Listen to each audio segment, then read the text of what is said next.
merupakan kemampuan mengerjakan sesuatu yang berbeda dengan sekadar mengetahui sesuatu. Nah, kompetensi ini harus didemonstrasikan sesuai dengan yang ada di lapangan kerja. Kompetensi dapat diartikan suatu kemampuan untuk mentransfer dan menerapkan pengetahuan pada kemampuan yang dimiliki seseorang pada situasi yang baru. Lalu, apa itu kurikulum berbasis kompetensi? Kurikulum berbasis kompetensi merupakan seperangkat rencana dan pengaturan tentang kompetensi dan hasil belajar yang harus dicapai siswa, penilaian kegiatan belajar, mengajar, dan inovasi pendidikan, pemberdayaan sumber daya pendidikan, dan pengembangan sekolah. Nah, kurikulum ini memuat standar kompetensi dan kompetensi dasar dari setiap mata pelajaran. Nah, standar kompetensi itu diartikan sebagai kebulatan pengetahuan, keterampilan, sikap, dan tingkat penguasaan yang diharapkan dicapai dalam mempelajari suatu mata pelajaran. Untuk cakupannya sendiri itu ada standar isi atau konten standar, lalu ada standar penampilan atau performance standar.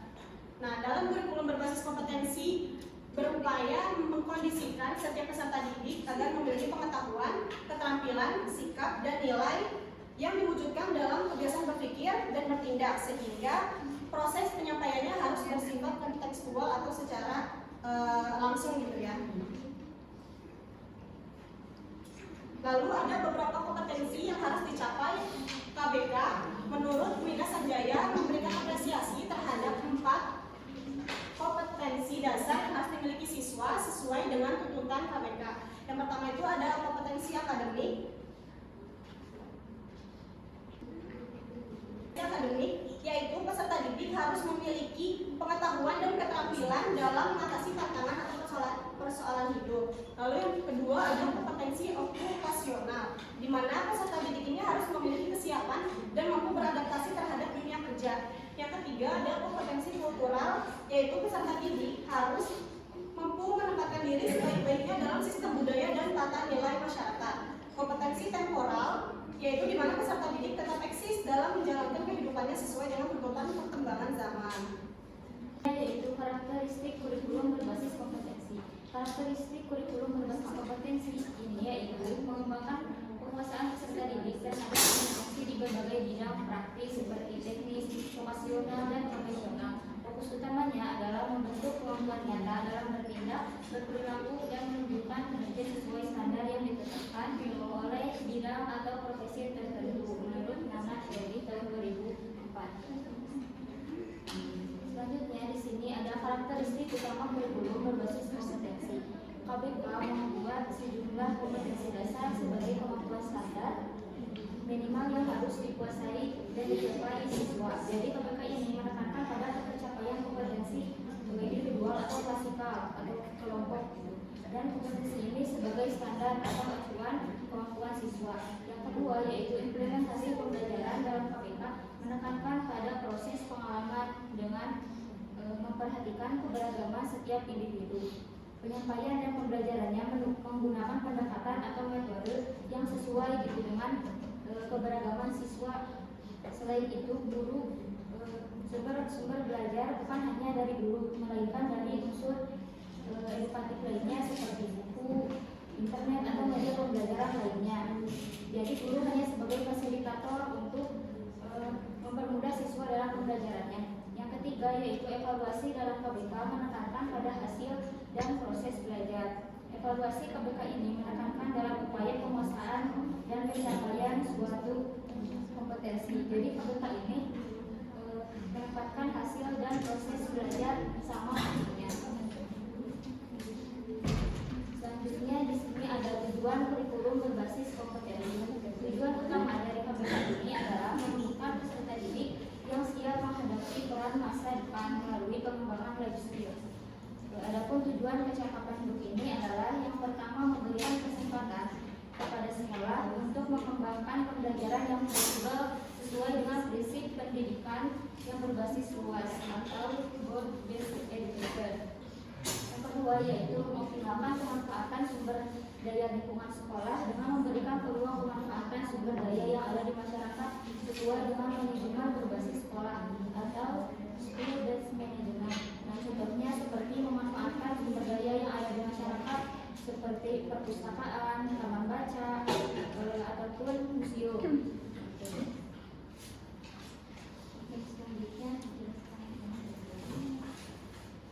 Selanjutnya ada pengembangan kurikulum berbasis kompetensi. Nah, pengembangan kurikulum berbasis kompetensi ini adalah suatu pendekatan dalam riset kurikulum yang berfokus pada hasil pembelajaran yang jelas dan terukur, yaitu kompetensi yang harus dikuasai oleh peserta didik. Nah, ini tuh berbeda dengan kurikulum tradisional yang dimana kurikulum tradisional itu lebih menekankan ilmu pengetahuannya aja. Tapi kalau di KBK ini tuh lebih menekankan juga tentang keterampilan, pengetahuan dan sikap yang dia peroleh. Jadi nggak cuma ilmu pengetahuan aja yang didapetin. Selanjutnya di pengembangan kurikulum ini ada 3 asas pengembangan, yaitu asas filosofis, asas psikologis, dan juga asas sosiologis. Kalau asas filosofis itu berkaitan dengan pandangan dasar atau keyakinan tentang hakikat manusia, pendidikan, dan tujuan hidup. Nah, asas ini tuh konteksnya seperti menempatkan peserta didik sebagai individu yang memiliki potensi unik yang perlu dikembangkan secara optimal.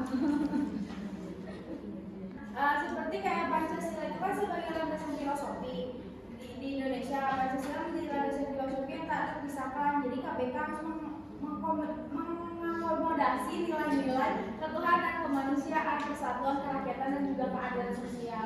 Ini berarti harus di sini tuh harus menumbuhkan sikap religius, etis, nasionalisme, demokratis, dan juga keadilan pada peserta didik. Lalu yang kedua ada asas psikologis. Asas ini berkaitan dengan pemahaman tentang perkembangan peserta didik, proses belajar, dan faktor-faktor yang dapat mempengaruhi proses pembelajaran. Nah, di sini KBK sangat memperhatikan bagaimana si individu itu atau peserta didik itu belajar dan tumbuh. Perkembangan peserta didik, kurikulum itu harus disesuaikan dengan tahapan perkembangan kognitif, afektif, dan psikomotorik peserta didik. Jadi materi dan pengalaman belajar harus relevan dengan usia dan tingkat kematangan mereka. Lalu ada asas sosiologis, yaitu asas yang berkaitan dengan tuntutan dan kebutuhan masyarakat serta dunia kerja. Nah, di kurikulum ini tidak bisa dilepaskan gitu dari konteks sosial dan di mana peserta didik akan hidup dan juga berkarya. Nah, relevansi dengan kebutuhan masyarakat dan dunia kerja. Kompetensi yang diajarkan harus relevan dengan apa yang kita butuhkan untuk di masa depan kita ataupun masa kerja nanti gitu. Jadi ini berarti kurikulum itu harus sangat terhadap perubahan teknologi, ekonomi, dan juga perubahan sosial. Selanjutnya itu ada prinsip-prinsip pengembangan KBK. Nah, prinsip-prinsip ini itu merupakan suatu aturan pokok gitu ya, atau landasan utama dalam suatu proses, sistem, atau kegiatan. Nah, prinsip-prinsip pengembangan KBK ini tuh ada 9. Yang pertama itu ada peningkatan keimanan. Nah, peningkatan keimanan itu kurikulum itu harus bisa membantu siswa untuk lebih dekat dengan Tuhannya gitu. Nah, contohnya itu seperti mengajarkan doa sebelum memulai pembelajaran, terus sebelum pulang juga baca doa gitu. Nah, terus yang kedua ada keseimbangan etika, logika, estetika, dan kinestetika.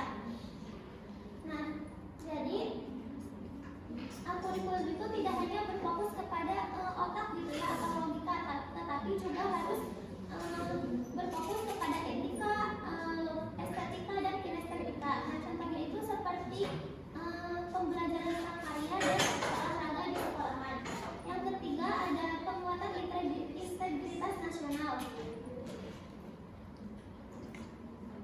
Kurikulum itu membantu menumbuhkan rasa cinta tanah air dan bangga gitu kepada Indonesia. Contohnya itu seperti upacara bendera di sekolah. Yang keempat aduan dan teknologi informasi. Jadi kurikulum juga itu harus mengikuti perkembangan zaman gitu ya, terutama pada teknologi dan informasinya.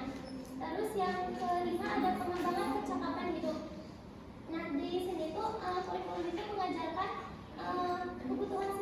kebutuhan hidup siswa sehari-hari gitu, dan yang berguna sampai ke masa depan. Contohnya itu seperti sikap bertanggung jawab, terus berbicara di depan umum gitu.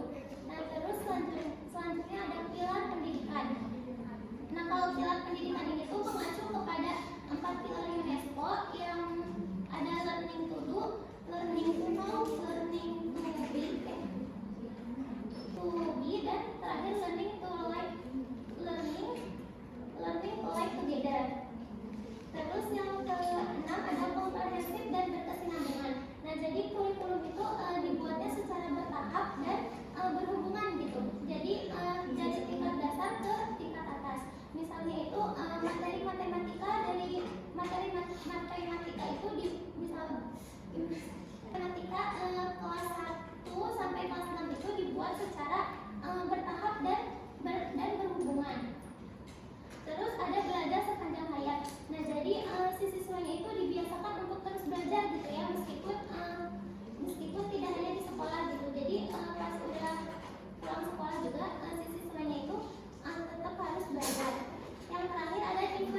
KPK terhadap pengembangan aspek pembelajaran. Yang pertama itu pengembangan rencana pembelajaran. Itu ada 4. 1. Memberikan peluang bagi siswa untuk menemukan pengetahuan secara mandiri. Ini tuh gunanya jadi guru itu nggak cuma perlu ngejelasin atau ceramah aja gitu, tapi di sini tuh anak-anak disuruh mencari ibarat kata kayak hipoteks awal dulu gitu ya tentang pelajaran. Jadi di sini mengusahakan untuk anak-anak itu menjadi mandiri gitu untuk mencari pengetahuan terlebih dahulu, catatan pertama materi apa dulu, baru nanti guru yang membimbing gitu. Jadi nggak cuma guru yang ngejelasin, tapi anak-anak itu harus mencari terlebih dahulu tentang informasi atau pembelajaran hari itu.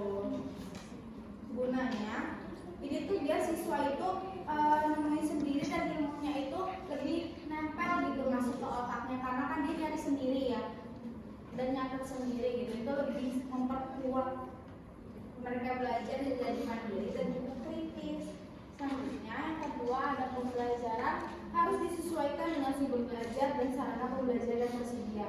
Dimana kalau misalnya kita mau buat sesuatu media yang unik, bagus, tapi kita tuh harus tahu dulu nih kondisi sekolahnya memadai atau enggak. Kalau misalnya nggak memadai kan agak kesulitan nanti yang udah kita rancang malah jadi gagal. Jadi itu kita harus tahu dulu sekolahnya.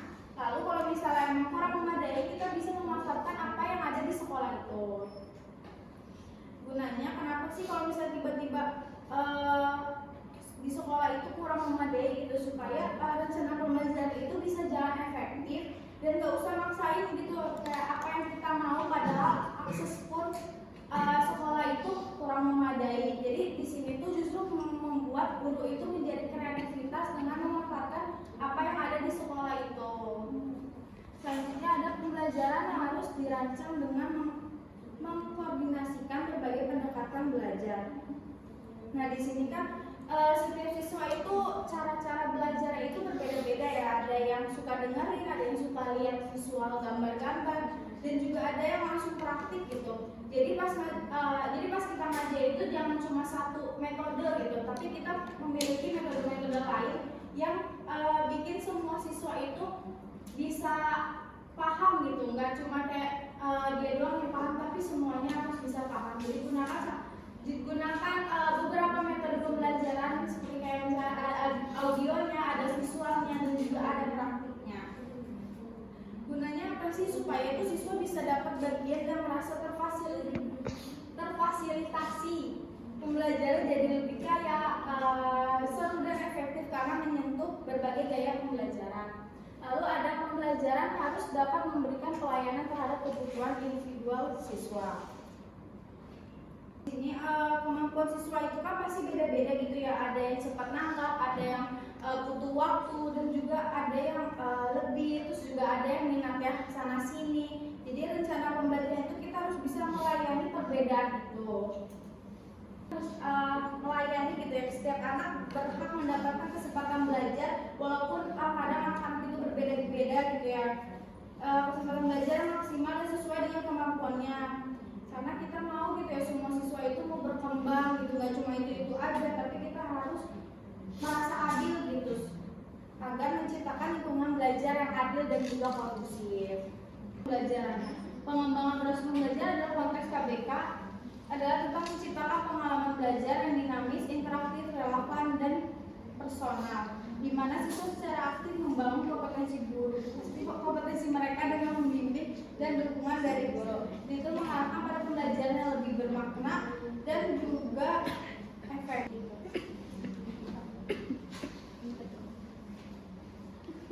Itu adalah pengembangan evaluasi. Evaluasi itu merupakan suatu proses memberikan pertimbangan mengenai nilai dan arti sesuatu yang dipertimbangkan seperti orang, benda, kegiatan, keadaan, atau keadaan kesatuan tertentu.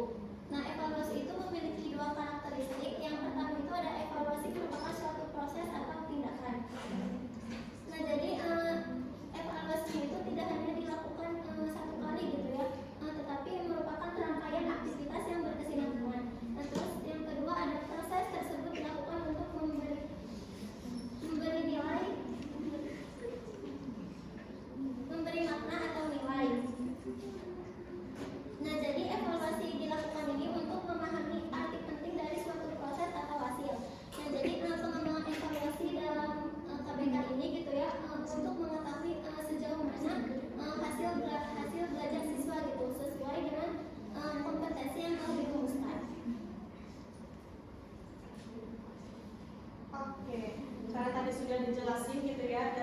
berbagai Pertanyaan kepada kelompok 4.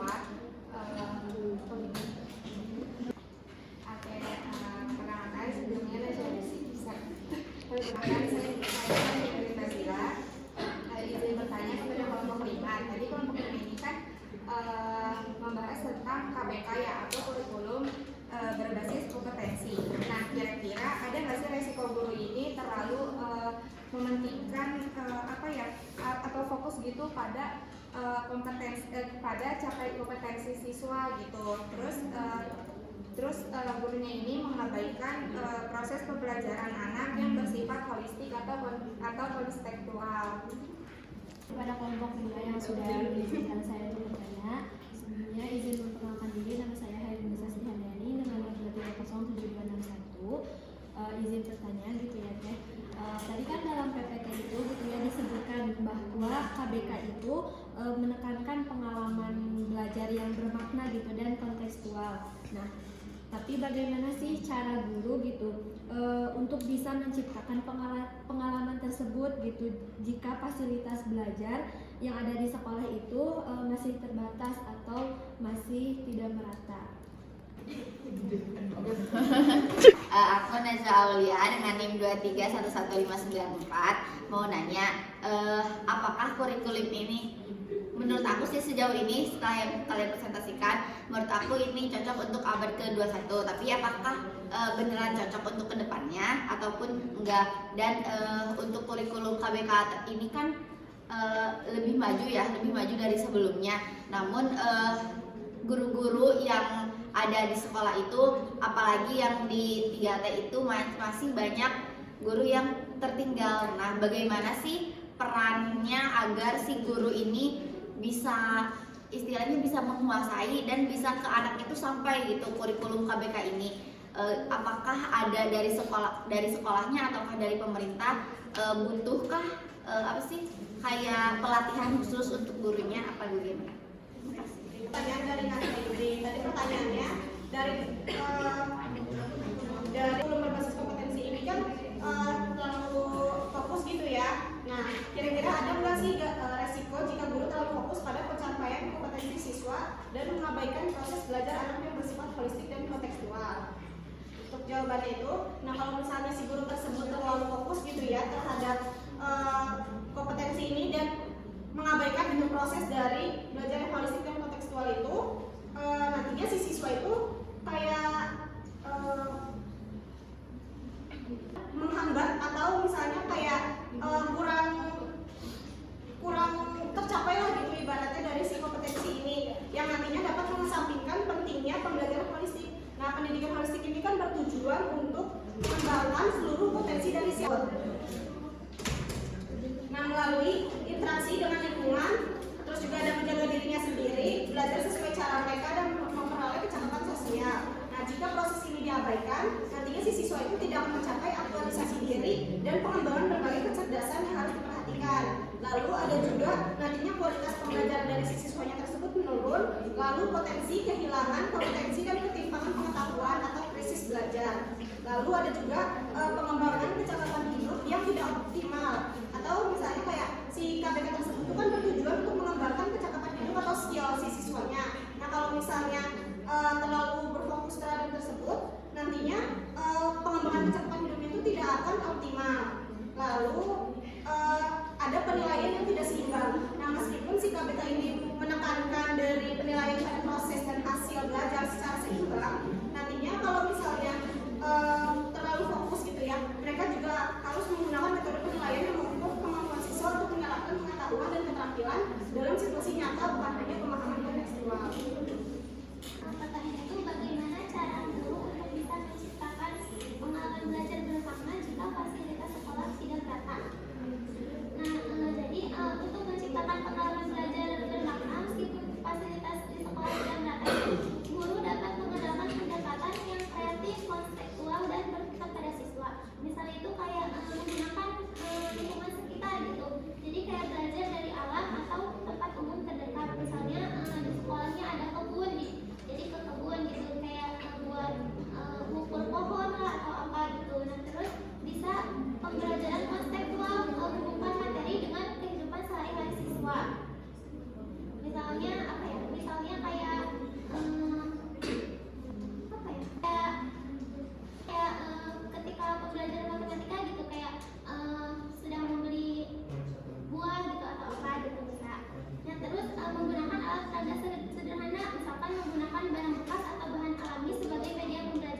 pertanyaan dari Ratu Amda. Pertanyaannya, apakah kurikulum KBK ini cocok untuk kedepannya? Namun guru-guru yang ada di sekolah yang di 3T banyak guru yang tertinggal. Bagaimana peran guru menguasai KBK di sekolah? Apakah ada pelatihan dari pemerintah? Betul gitu ya, KBK ini wajib di kurikulumnya dan termasuk juga kurikulum dari guru memegang peranan kunci dalam keberhasilan implementasi kurikulum KBK. Karena mereka adalah aktor utama yang harus menguasai, mengimplementasikan, dan juga menyesuaikan proses pembelajaran di sekolah. Dari daerah 3T banyak guru yang masih tertinggal dengan penguasaan KBK ini akibat keterbatasan pelatihan, sumber daya, dan kondisi geografis, sehingga diperlukan pelatihan dan pendampingan dari pemerintah. Pemerintah secara rutin menyelenggarakan pelatihan dan sosialisasi kurikulum meski tantangan seperti waktu pelatihan terbatas, jumlah guru yang besar menjadi galak. Namun melalui pelatihan berkelanjutan, mentoring serta dukungan dari kerja guru diharapkan mampu menguasai KBK ini dengan baik.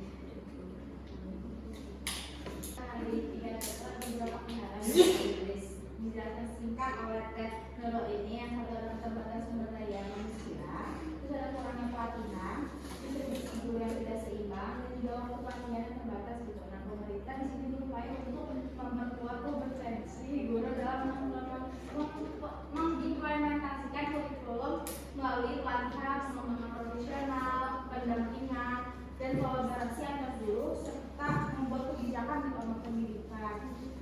Nah, meskipun kurikulum yang dirancang dengan baik memiliki peran penting dalam mendorong pengajaran yang lebih baik, pemulihan sistem pendidikan dari krisis belajar yang digunakan diwujudkan hanya dengan perubahan kurikulum aja. Nah, diperlukan juga penguatan kapasitas dan kompetensi pendidik dan juga kepala sekolahnya gitu, penataan sistem evaluasi, pendampingan bagi pemerintah daerah, dan juga infrastruktur pendanaan yang lebih adil gitu teh. Nah, cukup ya, terima kasih teman. Karena tadi sudah terjawab gitu ya beberapa pertanyaan dari teman-teman. Sekarang kita masuk ke sesi kesimpulan, yaitu kurikulum berbasis kompetensi adalah pendekatan pendidikan yang menitik beratkan pada penugasan kompetensi peserta didik dalam aspek kognitif, afektif, dan psikomotorik. Nah, KBK ini dirancang untuk menghasilkan lulusan yang tidak hanya memahami teori, tetapi juga mampu mengaplikasikan pengetahuan dalam kehidupan yang nyata.